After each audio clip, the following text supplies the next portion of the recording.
My dear scholars and learners of English, welcome back to my channel. In the continuation of explaining the poem, a photograph composed by Shirley Tolson. Today I am going to explain the third stanza of the poem.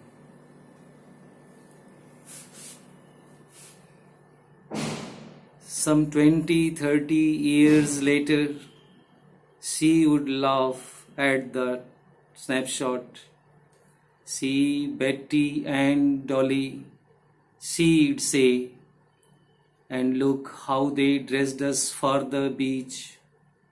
The sea holiday was her past, and mine is her laughter, both wry with the labored ease of loss. This is the third stanza of the poem. In this poem,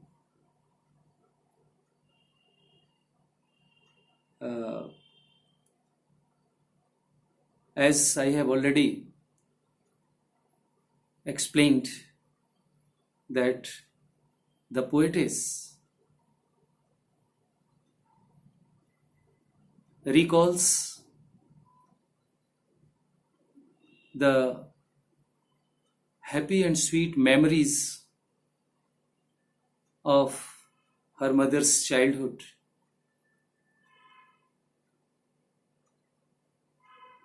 In the first and second stanzas,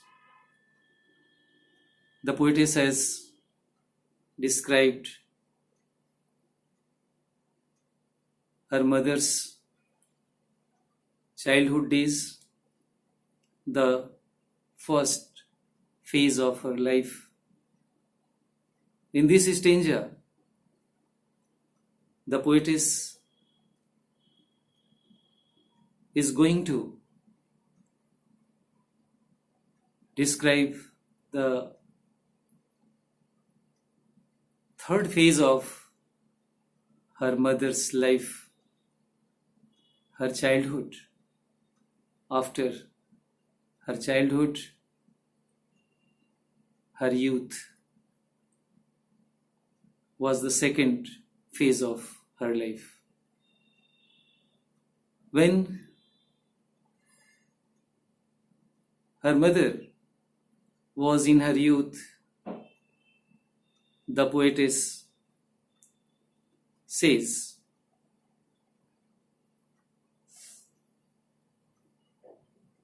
she would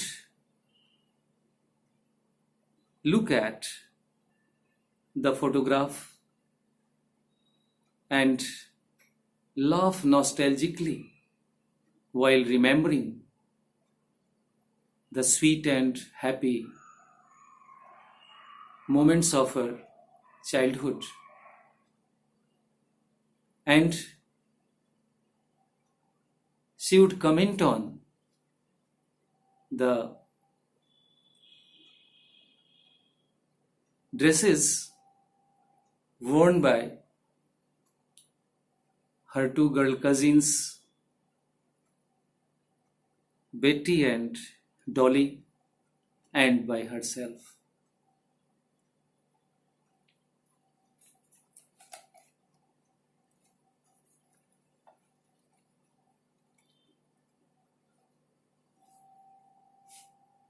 The poetess says,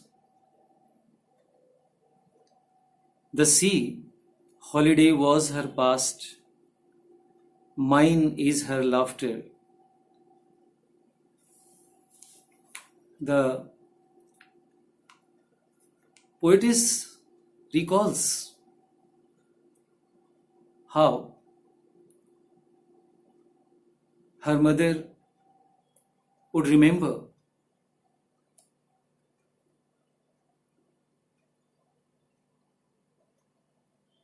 the sweet and happy memories of her childhood,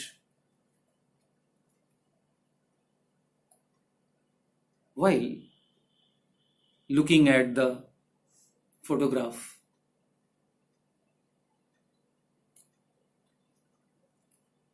She would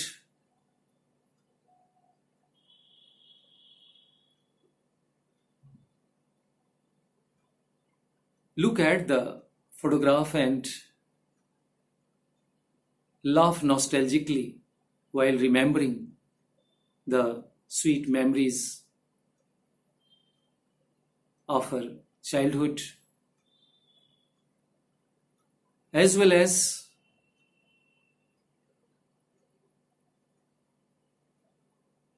she was sad on account of the loss of the sweet memories of her past. Because she would think that those sweet and happy memories or moments of her childhood would not come back. Thinking so, her mother was sad. But to remember the happy and sweet moments of her childhood, she was very happy. In this way, her mother was missing her childhood days. The poetess says the sea holiday was her past.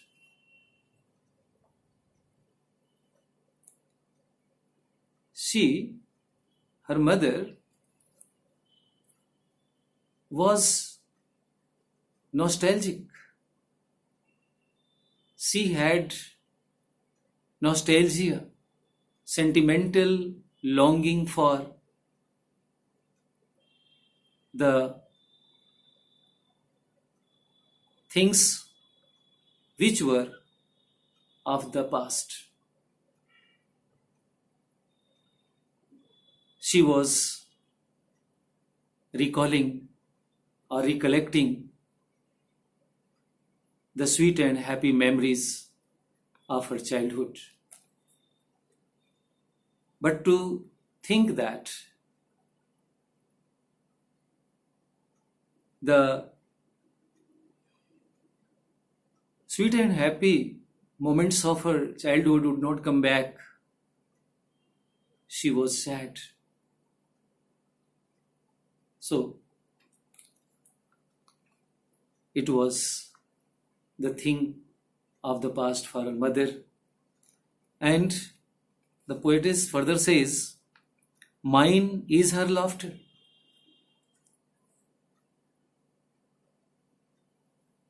The poetess recalls how her mother would look at the photograph and laugh nostalgically while remembering the sweet memories or sweet and happy moments of her childhood.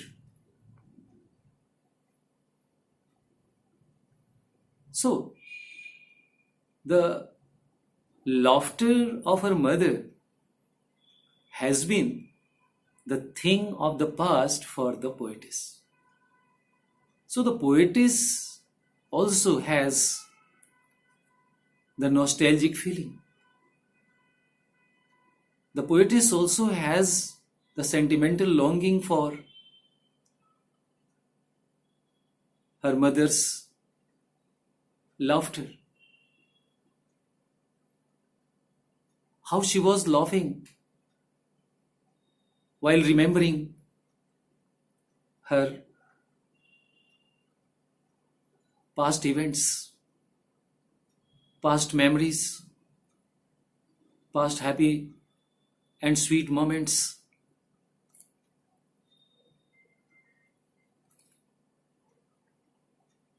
The poetess is also nostalgic, and Poetess says, both lie with the labored ease of loss. The poetess says her mother was very happy while remembering her past happy and sweet moments of life, of childhood, as well as she was sad. But labored ease of loss. Her mother tried hard to get rid of the sadness on account of the loss of her happy and sweet moments of the childhood. She tried hard to get comfort.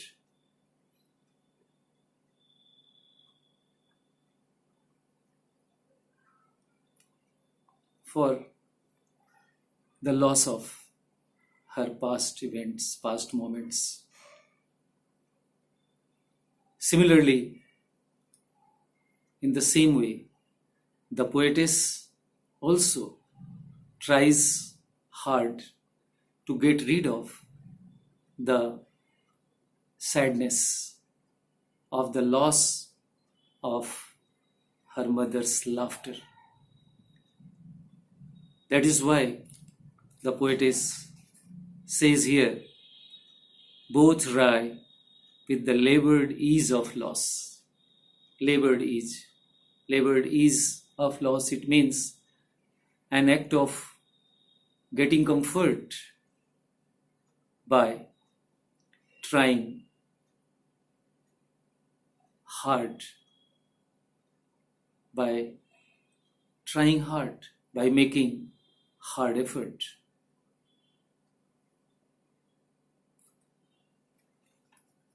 In this line,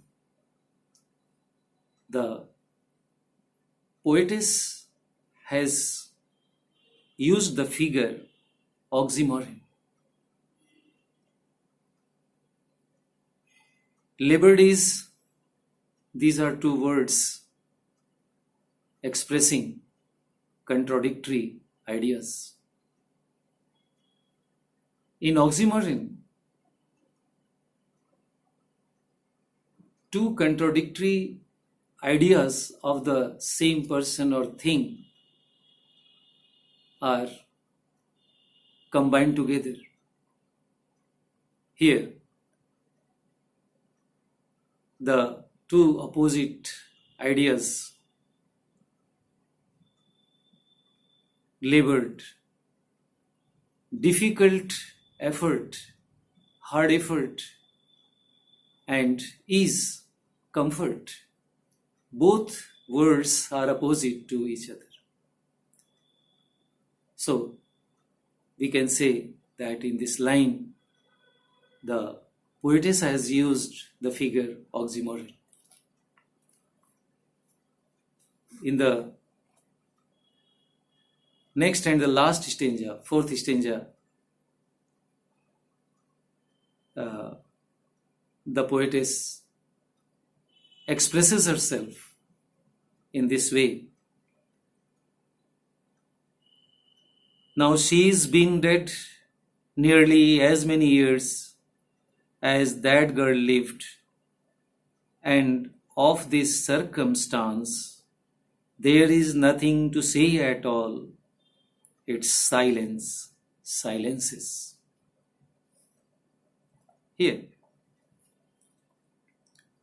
the poetess still recalls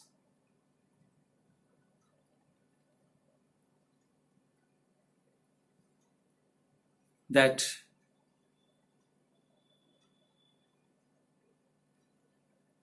"12 years have passed since her mother died, and of this circumstance, there is nothing to say at all. This circumstance, the word circumstance refers to the death of her mother. On account of her mother's death, there was the situation of painful silence. There was the situation of painful or tragic silence.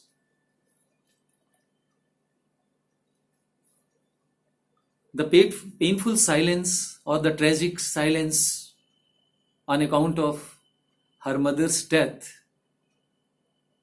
leaves the poet speechless. She is unable to express her grief, her sadness. She has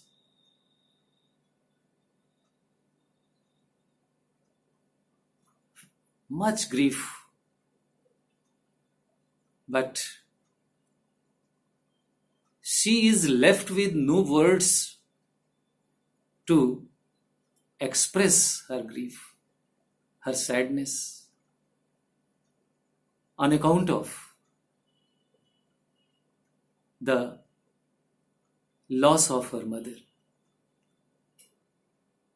She has lost her mother. So, the painful silence of the situation makes the atmosphere full of dejection. Not a single person was able to utter a single word. That is why the poetess says, its silence silences. The silent, the painful silence of the situation leaves the poet speechless, makes the poet unable to speak a single word about her sadness, about the loss of her mother. She is calm and quiet. She is completely silent. She has been speechless. In this stanza, the poetess is completely lost in the reminiscence or retrospection of her mother's life, or the three phases of her mother's life. How her mother passed from childhood to youth, and from youth to old age, and thereafter she died. And now she is no more. The poetess is full of nostalgic feelings. She has sentimental longing for the past things related to her mother's childhood, youth, and old age. In the last line, the poetess has used the figure personification. Its silence silences. The abstract idea of silence has been treated as human being. It has been the idea of silence is spoken of as having intelligence and life. So, we can say that the poetess has used the figure of speech personification in the last line of the fourth stanza. And there is a very beautiful use of alliteration, silence, silences. The letter consonant S has been repeated twice in both the words silence and silences. Both the words begins with the letter S producing the sound sa. So there is a very beautiful use of alliteration by the poetess. Thank you very much.